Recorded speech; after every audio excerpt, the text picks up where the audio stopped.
उठा और महान समाजवादी बिहार सरकार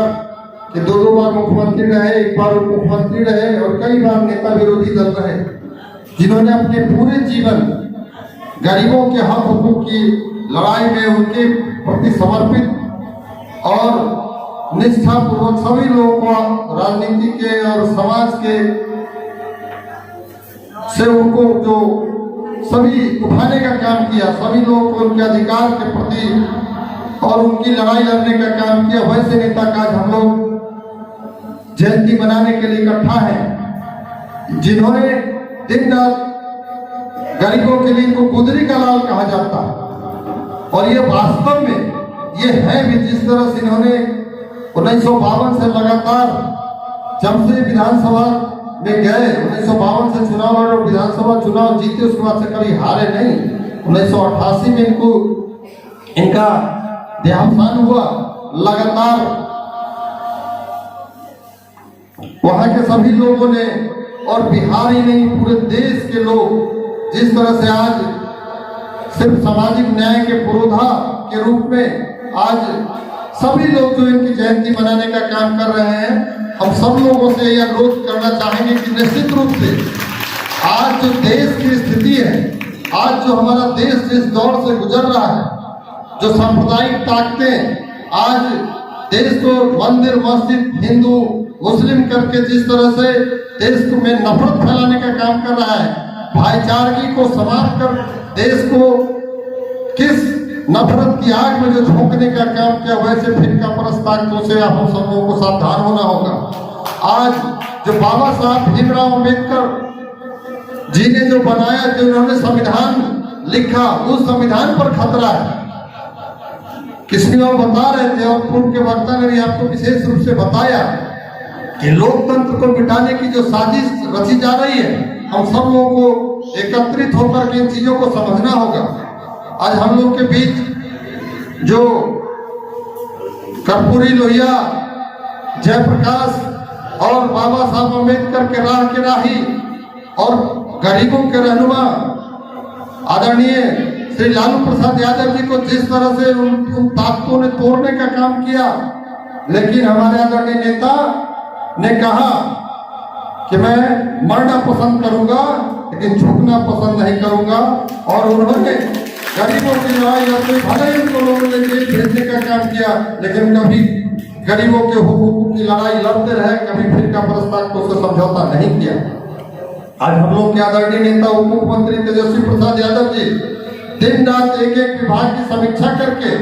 गरीबों, नौजवानों, किसानों की बात कि कैसे उनका अच्छा हो, कैसे वो आगे बढ़े। और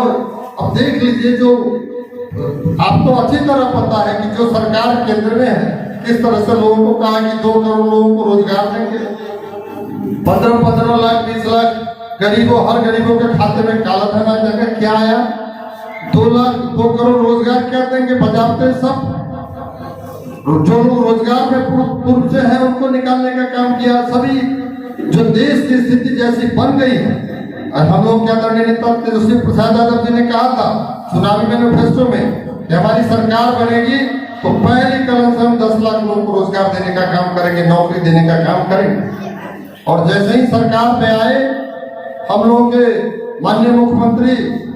श्री नीतीश कुमार जी ने 15 अगस्त को ऐतिहासिक गांधी मैदान में घोषणा किया कि 10 लाख लोगों को नौकरी देंगे और 10 लाख लोगों को रोजगार देने का भी काम करेंगे। और उसके बाद से लगातार नौकरी देने का सिलसिला जारी है। मैं आपको बताना चाहता हूं कि 6,70,000 जल्द ही वैकेंसी अभी एक साथ आने वाली, जिसमें शिक्षा विभाग, स्वास्थ्य विभाग और अन्य सभी विभागों का एक साथ वैकेंसी आएगा। हमारे आदरणीय नेता दिन रात लगे हुए सभी विभागों की समीक्षा करके, और जो जहां कमी है, चाहे वो पुलिस बल का मामला हो, लगातार अपने सभी विभागों की बात कर रहे हैं, दिन रात समीक्षा करके। और दिन रात गरीबों, नौजवानों क्या कैसे विकास हो, कैसे उनको उनकी जगह, कैसे सही जगह पर उनको समुचित रूप से उनको पद पर बिठाया जाए, उनको रोजगार दिया जाए, उनको नौकरी दी जाए, दिन रात उसमें लगे हुए हैं। आज जो किसान का मामला, लेकिन अब जब देख लीजिए कि जब जनता की सरकार चल रही है तो उन लोगों के पेट में कितना दर्द हो रहा है, किस तरह से अफवाह फैलाने में लगे हुए हैं। लेकिन मैं आपको बताना चाहता हूं कि जो महागठबंधन की सरकार है, जो हम लोग के आदरणीय नेता नीतीश कुमार जी और आदरणीय नेता श्री तेजस्वी प्रसाद यादव जी के नेतृत्व में जो बिहार की सरकार चल रही है, वो चट्टानी एकता के साथ मजबूती से चलेगी। इन लोगों के कुछ भी इधर उधर अफवाह फैलाने से कोई फर्क पड़ने वाला नहीं। जनता इनको जान चुकी है, समझ चुकी है, इसलिए इनके किसी भी तरह के अफवाह फैलाने का कोई असर नहीं पड़ने वाला है। जनता इनको एक एक करके समझ गई और आने वाले 2024 के चुनाव में हम आप सब लोगों से और तो कहना चाहेंगे कि आज जिनका हम लोग अपने पुरखा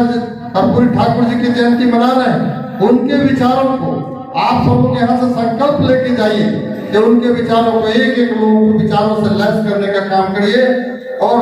जो आगामी 2024 की चुनाव है उसमें उनको सफाया करके धूल चटाने का काम करिए। तभी गरीब को सम्मान और किसान मजदूर नौजवान को का विकास होगा, देश का विकास होगा। बहुत ज्यादा समय बीत गया है। हमारे आदरणीय नेता जो दिन रात एक उनके जो कर रहे हैं, हम एक शेर कहना चाहेंगे कि वो कोई और आदरणीय तेजस्वी प्रसाद यादव जी जिस तरह से लगे हुए हैं कि वो कोई और होगा जिसे तूने देखा होगा, वो कोई और होगा जिसे तूने देखा होगा। हम नहीं आग से बच के गुजरने वाले, हम नहीं आग से बच के गुजरने वाले। हमारे आदरणीय तेजस्वी प्रसाद यादव जी दिन रात एकदम मेहनत करके हमारे और आपके और पूरे समाज, राज्य और देश के लिए जिस तरह से उन्होंने मजबूती से काम किया है, कर रहे हैं। आने वाले भविष्य, आने वाला समय निश्चित रूप से आप सब लोगों को भी दिखेगा। और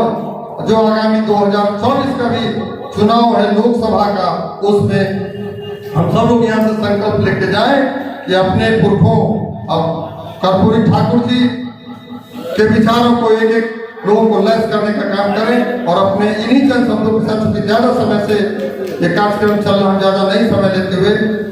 जय हिंद, जय भारत, जय राष्ट्रीय जनता दल। कर्पूरी ठाकुर अमर रहे, कर्पूरी ठाकुर अमर रहे, कर्पूरी ठाकुर अमर रहे।